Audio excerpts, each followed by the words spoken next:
Hello friends, आप देख रहे हैं मेरे YouTube channel R K education class. Friends, आज हम पढ़ेंगे BA program 6 semester Hindi general elective course है आपका यूनिट 3 की फर्स्ट वीडियो मैं ऑलरेडी अपलोड कर चुकी हूँ।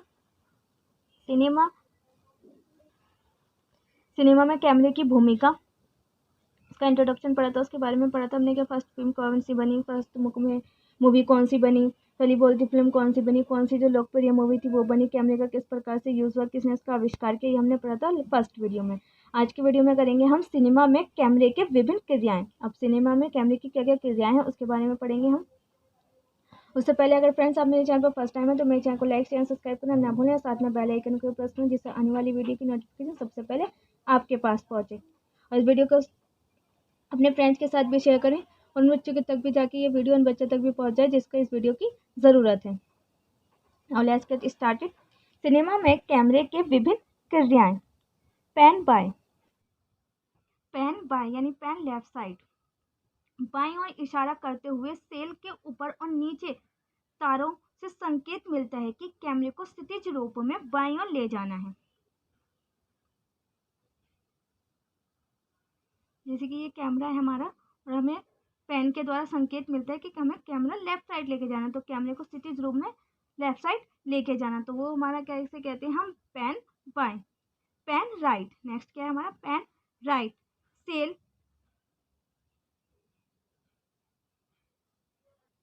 पेन राइट सेल पाइटिंग के ऊपर और निचले भाग पर तीर सही इंगित करता है कि कैमरे को क्षैतिज रूप में दाईं ओर ले जाना है, कि पेन को राइट साइड को लेके जाना है, तो कैमरे के ऊपरी और निचले भाग पर तीर सही इंगित करता है कि कैमरे को क्षैतिज रूप में अब राइट साइड लेके जाना है। कैमरे को राइट साइड लेके जाना है, कि कैमरा है हमारा, इसको हमें राइट साइड लेके जाना है, क्षैतिज रूप में हमें कैमरे को राइट साइड लेके जाना है। जूम इन, अब जूम इन का क्या मीनिंग है?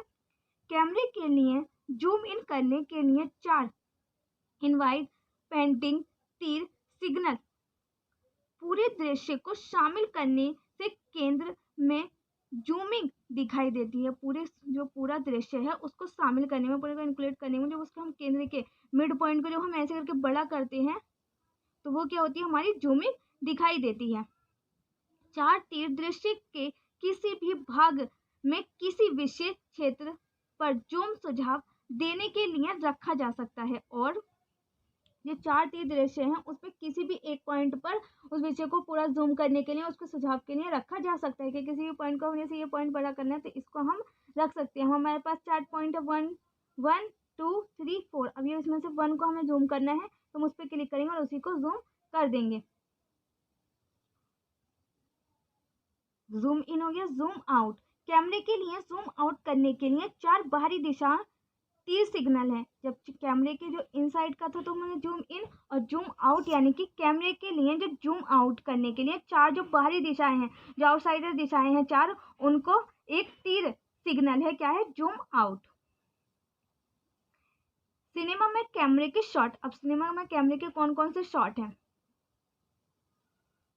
फर्स्ट शॉट है extreme closeup shot. Extreme closeup shot, इस शॉट में विषय के शरीर के किसी एक हिस्से के बारे में अत्यधिक विस्तार से बताया जाता है। इस शॉट में जो एक्सट्रीम क्लोजअप शॉट है उसमें विषय के शरीर के किसी एक हिस्से के, शरीर का एक हिस्से के बारे में अत्यधिक विस्तार से बताया जाता है, वो डीप में उसके बारे में बताया जाता है।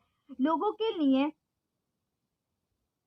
आईसीयू का उपयोग भावनाओं को व्यक्त करने के लिए किया जाता है, और लोगों के लिए आईसीयू का जो उपयोग किया जाता है वो भावनाओं को, फीलिंग्स को व्यक्त करने के लिए किया जाता है। जो एक्सट्रीमली क्लोजअप शॉट है वो शॉट जो है वो विषय के शरीर के बारे में, शरीर के एक हिस्से के बारे में डीपली बताया जाता है, और लोगों को जो आईसीयू का जो उपयोग है लोगों की फीलिंग्स को व्यक्त करने के लिए, फीलिंग्स को बताने के लिए किया जाता है आईसीयू का उपयोग। अब एक क्लोजअप शॉट। क्लोजअप शॉट में विषय के एक विशेषता या किसी भाग को पूरे फ्रेम में रखते हैं। किसी व्यक्ति के करीब होने का अर्थ आमतौर पर उसके चेहरे का करीब होना है। जो क्लोजअप शॉट होता है उसमें विषय के एक विशेष उसके जो फीचर्स है उसके बारे में बताया जाता है, या उसके किसी भाग को पूरा फ्रेम में रखते हैं, यानी फ्रेम में पूरा रखते हैं हम उसको, और किसी व्यक्ति के करीब होने का अर्थ क्या होता है? आमतौर पर उसका चेहरा होता है, यदि उसका चेहरा करीब है तो वही क्या है? क्लोजअप शॉट है। Mid closeup shot. अब मिड क्लोजअप शॉट क्या है? यह शॉट क्लोज अप और मिस्ड शॉट में बीच का शॉट होता है। जो बीच का शॉट होता है वो क्या होता है? मिस्ड क्लोजअप शॉट और क्लोजअप शॉट। तो मिड क्लोजअप शॉट जो होता है वो शॉट जो होता है, मिड क्लोजअप शॉट जो होता है वो क्लोजअप और मिड शॉट के बीच जो बीच का शॉट होता है उसे क्या कहते हैं हम? Mid close up. यह शॉट चेहरे को और अधिक स्पष्ट रूप से दिखाता है। ये जो शॉट होता है मिड क्लोजअप शॉट जो होता है वो चेहरे को और स्पष्ट रूप से, उसमें तो चेहरे को पूरे फ्रेम में रख दिया जाता था चेहरा करीब करके, तो वो क्या हो जाता था? हमारा क्लोजअप शॉट। और मिड क्लोजअप शॉट जो होता है इसमें चेहरे को और ज़्यादा अत्यधिक स्पष्ट रूप में दिखाया जाता है, बाकी शरीर भी सहज रूप में दिखता है। और बाकी शरीर जो होता है, फुल बॉडी जो होती है वो सहज रूप में दिखती है, पर जो फेस होता है वो और अधिक स्पष्ट रूप में दिखाया जाता है। मिड शॉट विषय के कुछ हिस्से को और अधिक विस्तार से दिखाया जाता है। मिड शॉट जो होता है उसमें जो विषय है उसके कुछ हिस्से को, जो कुछ हिस्सा है उसको अत्यधिक विस्तार में दिखाया जाता है, जिससे दर्शकों को महसूस होता है कि वो जिस विषय को देख रहे हैं वह फ्रेम में पर्याप्त दिख रहा है। जिससे कि जो जो दर्शक हैं जो देख रहे हैं उन्हें ये फील होता है कि जो वो शॉट देख रहे हैं, जो विषय देख रहे हैं वह फ्रेम में पर्याप्त दिख रहा है। वास्तव में यह एक धारणा है, और वास्तव में रियलिटी में क्या है? ये एक धारणा है कि अगर आप एक सामान्य वार्तालाप कर रहे हैं तो आप एक नज़र में एक व्यक्ति को कैसे देखेंगे? अगर आप, ये क्या है? रियलिटी है कि एक, अगर हम सामान्य रूप में नॉर्मली हम वार्तालाप कर रहे हैं, हम कम्युनिकेशन कर रहे हैं, तो ये है कि एक नज़र में हम पूरे व्यक्ति को नहीं देख सकेंगे। आप उस व्यक्ति के निचले हिस्से पर कोई ध्यान नहीं दे रहे होंगे, और हम जो व्यक्ति से कम्युनिकेट कर रहे हैं तो हम उसके निचले हिस्से पर तो ध्यान नहीं दे रहे होंगे, इसलिए फ्रेम का वह भाग अनावश्यक है।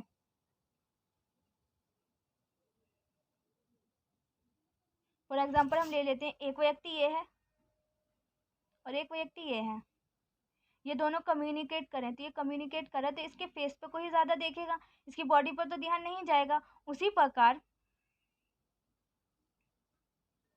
अपर बॉडी पर ही हम देख रहे हैं और नीचे की बॉडी पर हम उस पर ध्यान नहीं दे रहे हैं, तो उसी प्रकार निचले हिस्से पर कोई ध्यान नहीं देंगे हम, और इसीलिए फ्रेम का वह भाग अनावश्यक है। इसीलिए फ्रेम का जो वो भाग है वो अनावश्यक है, इसलिए उसके शॉर्ट में ही उसको डिवाइड किया जाता है कि उसके फेस पर ज़्यादा फोकस किया जाता है, तो वो क्या होता है? हमारा closeup shot. Mid closeup shot क्या होता है कि फेस के थोड़े से भाग पर ज़्यादा फोकस करते हैं और हम बाकी जो पोर्शन होता है उस पर हम इतना फोकस नहीं करते, तो हमारा वो क्या हो जाता है? Mid closeup shot. और मिड शॉट क्या होता है कि जो दर्शक देखना चाहें, जैसे कि दर्शक क्या देख रहे हैं, हम किसी से कम्युनिकेट कर रहे हैं तो हम उसके फेस पे ही ज़्यादा ध्यान देंगे, उसकी फुल बॉडी पर ध्यान नहीं देंगे, इसीलिए फ्रेम का वह भाग क्या हो जाता है? अनयूजफुल होता है, अनावश्यक होता है। उम्मीद है फ्रेंड्स आपको समझ में आ गया होगा। नेक्स्ट करते हैं वाइड शॉट।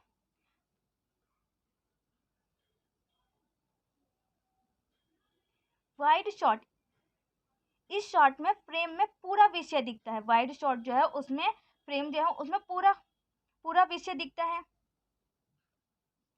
वाइड शॉट में व्यक्ति का जो पूरा विषय है वो पूरा दिखता है, फ्रेम में पूरा शॉट दिखता है, और व्यक्ति के पैर लगभग फ्रेम के नीचे होते हैं। जो व्यक्ति के पैर हैं वो लगभग फ्रेम के नीचे होते हैं, और उसका सिर लगभग शीर्ष पर होता है। जो व्यक्ति खड़ा हुआ है उसके पैर जो होंगे वो लगभग फ्रेम के नीचे होंगे, और जो उसका शीर्ष है वो लगभग, उसका जो सिर है वो लगभग शीर्ष पर होता है, मतलब कि ऊंचाई पर होता है। स्पष्ट रूप से इस शॉट में विषय फ्रेम में बहुत कम चौड़ाई कर्व कर पाता है।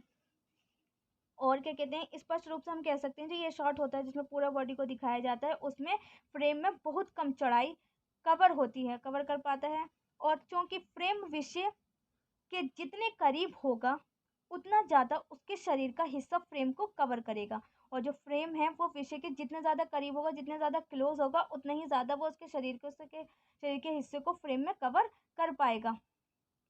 विषय के कुछ भाग ऊपर एवं कुछ भाग नीचे को सेफ्टी रूम कहा जाता है, और विषय के कुछ भाग जो ऊपर का है और जो कुछ भाग जो नीचे का है उसको सेफ्टी रूम, हैंड स्पे और फुट स्पे कहा जाता है। हैंड स्पे, विषय के कुछ भाग जो ऊपर है और जो कुछ भाग नीचे है उसे सेफ्टी रूम कहा जाता है, यानी सेफ्टी रूम क्या? हैंड स्पेस और फुट स्पेस कहा जाता है। आप सिर के ऊपर वाले भाग को काटना चाहेंगे, यह असहज भी दिखाई देगा। और अगर आप ऊपर के सिर के जो सिर के ऊपर वाला भाग है उसे काटना चाहेंगे तो यह असहज दिखाई देगा, मतलब अच्छा नहीं लगेगा। यदि फ्रेम में पैर और सिर के ऊपर बिल्कुल भी जगह नहीं खाली ना हो, और ये बहुत ही ज़्यादा अजीब लगेगा, असहज दिखाई देगा। अगर फ्रेम में पैर और सिर के ऊपर बिल्कुल भी जगह ना हो, बिल्कुल भी स्पेस ना हो, तो वो बिल्कुल भी अच्छा नहीं दिखेगा कैमरे में, और फ्रेम भी उसका अच्छा नहीं बनेगा। नेक्स्ट आ जाता है हमारा very wide shot. Very wide shot VWS यानी कि वेरी वाइड शॉट में विषय दिखाई देता है, परंतु असल में उसके आसपास के वातावरण को देखने पर जोर दिया जाता है। और जो वेरी वाइड शॉट है उसमें विषय तो दिखाई देता है, बट असल में उसके जो आसपास का वातावरण है उसे दिखाने में ज़्यादा जोर दिया जाता है।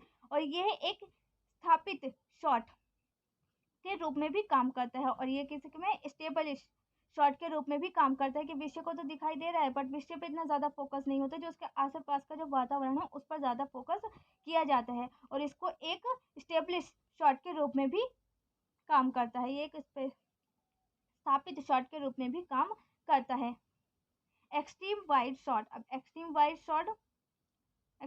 शॉट यानी कि EWS में फ्रेम इतनी दूर से दिखाया जाता है जिसमें विषय दिखाई भी नहीं देता। इस शॉट का उद्देश्य विषय के परिवेश को दिखाना होता है। और EWS जो शॉट है, एक्सट्रीमली वाइड शॉट जो है, उसमें फ्रेम इतनी दूर रखा जाता है कि जो विषय है उसको वो दिखाई नहीं देता, और इस शॉट का उद्देश्य क्या होता है, परिवेश को दिखाना होता है। जो परिवेश है उसको दिखाना होता है, जो विषय है उसको दिखाने इसका उद्देश्य नहीं होता। EWS एक्सट्रीमली वाइड शॉट अक्सर एक स्थापित शॉट के रूप में उपयोग किया जाता है, और ये भी एक स्थापित शॉट के रूप में, स्टेब्लिश शॉट के रूप में ही उपयोग किया जाता है इसका भी, एक्सट्रीमली वाइड शॉट का भी। और इस शॉट को फिल्म के पहले शॉट के रूप में लिखा जाता है, और इस शॉट को फिल्म के पहले शॉट के रूप में लिया जाता है। दर्शकों को यह बताया जाता है कि आगे होने वाला एक्शन कहाँ पर हो रहा है, और दर्शकों को इस शॉट से ये बताया जाता है कि जो आगे होने वाला जो शॉट है, वो एक्शन है, वो कहाँ पर हो रहा है। वो हम किसके द्वारा बताते हैं, EWS यानी कि एक्सट्रीमली वाइड शॉट के द्वारा हम ये बताते हैं दर्शकों को कि जो शॉट है वो होने वाला है, वो एक्शन जो है वो कहाँ पर होने वाला है। कट अवे शॉट और cut in shot. Cut away shot और cut in shot. Cut away shot वे होता है जो आमतौर पर मौजूदा फ्रेम से अलग कोई एक्शन होता है। कट अवे शॉट वो होता है जो कि यूजुअली किस पर होता है, जो मौजूदा फ्रेम है उससे अलग कोई एक्शन हो रहा है, तो उसे हम क्या कहते हैं, कट अवे शॉट। ये एक अलग विषय हो सकता है, और ये एक अलग विषय हो सकता है, ये फ्रेम से संबंधित कोई एक्शन, या तो ये कोई अलग विषय भी हो सकता है या फ्रेम से संबंधित कोई एक्शन भी हो सकता है। वहीं कट इन शॉट फ्रेम के अंदर के ही किसी भाग का क्लोजअप हो सकता है, और जो कट इन शॉट है वो फ्रेम के अंदर का ही कोई एक किसी भाग का क्लोजअप हो सकता है। और कट अवे शॉट जो होता है वो यूजुअली फ्रेम जो है उससे अलग होता है, और ये एक अलग विषय भी हो सकता है, और ये फ्रेम से संबंधित कोई एक्शन भी हो सकता है, जैसे हाथ का मूवमेंट। जैसे हम क्या कह सकते हैं, क्लोजअप या कटिंग जो शॉट है वो हाथ का मूवमेंट, जो हाथ का मूवमेंट हो रहा है वो हो सकता है हमारा। और कट अवे और कट इन शॉट के बीच में बफर के रूप में उपयोग किया जाता है, और जो कट अवे शॉट और कट इन शॉट के जो बीच में है उसको बफर के रूप में उपयोग किया जाता है, जिसमें एडिटिंग में सहायता मिलती है। जैसे कि एडिटिंग में सहायता मिलती है, जब कटिंग करते हैं उसको एडिट करते हैं, कोई मूवी बना रहे हैं हम, उसमें जो एडिटिंग करते हैं तो उसमें हमारी हेल्प करते हैं कट अवे शॉट और कट इन शॉट। बफर के रूप में इसका उपयोग किया जाता है, और ये एडिटिंग के रूप में हमारी हेल्प करता है। और अतिरिक्त जानकारी देने या प्रोग्राम को थोड़ा और रोचक बनाने के लिए भी इसका उपयोग किया जाता है। या तो अतिरिक्त जानकारी देने के लिए, या प्रोग्राम जो हो रहा है, जो प्रोग्राम बनाया है उसको थोड़ा और रोचक बनाने के लिए, उसे थोड़ा और इंटरेस्टिंग बनाने के लिए इसका उपयोग किया जा सकता है, कट अवे शॉट का और कट इन शॉट का। नेक्स्ट आ जाता है हमारा टू शॉट। टू शॉट पर कुछ भिन्नताएं हैं, लेकिन मूल विचार यह है कि वह शॉट जिसमें दो लोग आरामदायक रूप से नजर आए, सशक्ता कार में इसका अक्सर प्रयोग किया जाता है। जो टू इन शॉट होता है उसमें कुछ भिन्नताएं हैं, लेकिन मूल विचार है कि वह शॉट है जो दो टू इन शॉट है, वह शॉट है जिसमें दो लोग आरामदायक रूप में नजर आए और सशक्ता कार में इसका अक्सर उपयोग किया जाता है। ये जब दो प्रस्तुतकर्ता एक शो के मेजबानी कर रहे हैं, जब जब जो दो प्रस्तुतकर्ता हैं जो दो प्रस्तुतकर्ता हैं वो एक शो के ही गेस्ट बने हुए एक शो की ही मेजबानी कर रहे हैं, तो इसका टू इन शॉट का उपयोग किया जाता है। और विश्व के बीच संबंध स्थापित करने के लिए टू शॉट अच्छे हैं, और विश्व के बीच में रिलेशन स्थापित करने के लिए, उनमें संबंध स्थापित करने के लिए टू इन शॉट अच्छी हैं। किसी भी इंटरव्यू या स्पोर्ट्स ब्रीफिंग के दौरान इसका उपयोग सबसे ज़्यादा किया जाता है, और किसी भी इंटरव्यू या स्पोर्ट्स ब्रीफिंग में इसका के दौरान इंटरव्यू या स्पोर्ट्स ब्रीफिंग के दौरान इसका उपयोग सबसे ज़्यादा अधिक किया जाता है टू इन शॉट का, जिसमें दो लोग आपस में एक दूसरे से बात करते हैं, जिसमें कि दो लोग एक दूसरे से बात करते हैं, तो जब हम कौन सा शॉट करते हैं, two in shot. For example हम ले सकते हैं जब क्रिकेट खेला जाता है तो जो मैन ऑफ द मैच होता है या जो टीम जीती है जो उसका कैप्टन होता है उससे जो बात करते हैं, तो वो क्या हो जाता है, हमारा टू इन शॉट के रूप में हम उसको ले सकते हैं। दो व्यक्ति कम्युनिकेट कर रहे हैं और उनको दोनों को एक साथ लिया जा रहा है, तो वो क्या हो गया हमारा टू इन शॉट, जिसमें दो लोग आपस में एक दूसरे से बात कर रहे हैं। टू शॉट दो लोगों को पेश करने का एक स्वाभाविक तरीका है। जो टू शॉट जो है वो दो लोगों को पेश करने का एक स्वाभाविक तरीका है। जैसे कि मैंने एग्जांपल दिए है कि क्रिकेट में अगर जो कैप्टन जीता है, जो टीम जीती है उसका कैप्टन बात करता है, और जो बात कर रहा होता है पूछ रहा होता है कि आपको कैसा लग रहा है, आपको कैसा फील हो रहा है कि आप ये मैच जीते हैं, तो वो दोनों कम्युनिकेट कर रहे होते हैं, तो वो ही क्या है हमारा टू शॉट है। टू शॉट में दो लोगों के बीच में जब दो लोग आपस में बात कर रहे होते हैं उसी को हम टू शॉट कहते हैं, और टू शॉट में दो लोगों को पेश करने का एक ये स्वाभाविक तरीका है, और टू शॉट जो है वो दो लोगों को पेश करने का एक स्वाभाविक तरीका है। Over the shoulder shot, over the shoulder shot, यह शॉट उस व्यक्ति के पीछे से बनाया जाता है जो विषय को देख रहा है, और ये जो जो ओवर द शोल्डर शॉट है वो शॉट उस व्यक्ति के पीछे से बनाया जाता है जो कि विषय को देख रहा है, तो विषय को देख रहा है वो उसके ऊपर से बनाया जाता है ओवर द शोल्डर शॉट। इस शॉट में विषय का सामना करने वाला व्यक्ति जिसके पीछे से शॉट बनाया जा रहा है को आमतौर पर लगभग 1/3 फ्रेम पर कब्जा होना चाहिए। जब ये बना रहे हैं हम, जो ओवर द शोल्डर शॉट है, जो व्यक्ति जो विषय के सामने करने वाला जो व्यक्ति है वो जिसके पीछे से शॉट बनाया जा रहा है, जिसके पीछे खड़े होकर ये शॉट बनाया जा रहा है, आमतौर पर वह लगभग 1/3 फ्रेम का कब्जा होना चाहिए, उसके ऊपर 1/3 फ्रेम का कब्जा होना चाहिए, और यह शॉट प्रत्येक व्यक्ति की स्थिति को स्थापित करने में मदद करता है। और ये जो ओवर द शोल्डर शॉट है वो प्रत्येक व्यक्ति की स्थिति को स्थापित करने में हेल्प करता है, और दूसरे व्यक्ति के दृष्टिकोण से एक व्यक्ति को देखने का अनुभव मिलता है, और दूसरे व्यक्ति के दृष्टिकोण से एक व्यक्ति को देखने का अनुभव भी मिलता है ओवर द शोल्डर शॉट से। और दो लोगों की बातचीत के दौरान इन शॉट के बीच कट करना आम बात है, और दो लोगों के बीच की जो बातचीत हो रही है, दो लोग जो कम्युनिकेट कर रहे हैं उसके दौरान इन शॉट्स के बीच कट करना आम बात है। नेक्स्ट आ जाता है हमारा point of view shot. Point of view shot, यह शॉट विषय के दृष्टिकोण से एक दृश्य को दिखाता है, और ये पॉइंट ऑफ व्यू जो शॉट है वो विषय के दृष्टिकोण से एक दृश्य को दिखाता है। यह आमतौर पर इस तरह से संपादित किया जाता है जिससे यह स्पष्ट हो कि इसका पॉइंट ऑफ व्यू क्या है, और यह शॉट एक विषय के दृष्टिकोण का दृश्य, मतलब कि जो व्यक्ति है, जो विषय है, वो उसका क्या दृष्टिकोण है, उसका क्या दृश्य है, उसके बारे में बताता है। और ये जो आमतौर पर इस तरह से संपादित किया जाता है, संपादित किया जाता है कि जिससे कि ये स्पष्ट हो सके कि जो विषय है उसका पॉइंट ऑफ व्यू क्या है, वो क्या कहना चाह रहा है, उसका भी पॉइंट ऑफ व्यू के बारे में जानने के लिए हम पॉइंट ऑफ व्यू शॉट का इस्तेमाल करते हैं, इसका उपयोग करते हैं। ये हमारा last aerial shot. Aerial shot को किसी हवाई उपकरण जैसे ड्रोन या हवाई जहाज से लिया जाता है। जो एरियल शॉट होता है उसको हम ड्रोन कैमरा सुना होगा, ड्रोन कैमरा या हवाई जहाज से जो लेते हैं उसको हम क्या कहते हैं, एरियल शॉट कहते हैं, जिसमें पूरे एक शहर या ग्राउंड या घटना स्थान का चित्र काफी ऊपर से लिया जाता है। याद नो, पूरे शहर का या ग्राउंड का, या जो घटना स्थान है जहाँ पर कि वो हम शॉट कर रहे हैं उसका पूरे चित्र को काफ़ी ऊपर से लिया जाता है। जब हम ड्रोन के हेल्प से या हम हवाई जहाज के हेल्प से लेते हैं तो हम पूरे शहर का भी ले सकते हैं एक साथ, अपने ग्राउंड जिस ग्राउंड में हम काम करें उसका भी ले सकते हैं, या घटना स्थान जिस पर हम उसको शॉट को रेडी कर रहे हैं उसका भी ले सकते हैं, जो हम हवाई जहाज से या ड्रोन कैमरे से ले रहे हैं, तो जिससे उस जगह के और उसके आसपास के पूरे घटनाक्रम का पता चल सके, जैसे कि उसके आसपास और उसके जो पूरा घटनाक्रम है जहाँ पर जो घटना हो रही है उसका पूरा पता चल सके, तो हम ड्रोन कैमरे के उससे लेते हैं, तो उसे ही हम कहते हैं एरियल शॉट। उम्मीद है फ्रेंड्स आपको पहला चैप्टर क्लियर हो गया होगा। अगर आपको इसमें कोई भी प्रॉब्लम होती है तो आप मुझे कमेंट बॉक्स में बता सकते हैं। अगर कोई इंटरेस्टेड वीडियो देखने के लिए मेरे चैनल को लाइक शेयर सब्सक्राइब करना ना भूलें। साथ में बेल आइकन को प्रेस करें जिससे आने वाली वीडियो की नोटिफिकेशन सबसे पहले आपके पास पहुंचे। वीडियो को ज़्यादा से ज़्यादा शेयर करें जिससे कि उन बच्चों को भी हो जाए जिनको इस वीडियो की ज़्यादा ज़रूरत है। अगर आपको किसी और टॉपिक पर वीडियो चाहिए तो आप मुझे कमेंट बॉक्स में बता सकते हैं। वीडियो कैसी लगी भी कमेंट बॉक्स में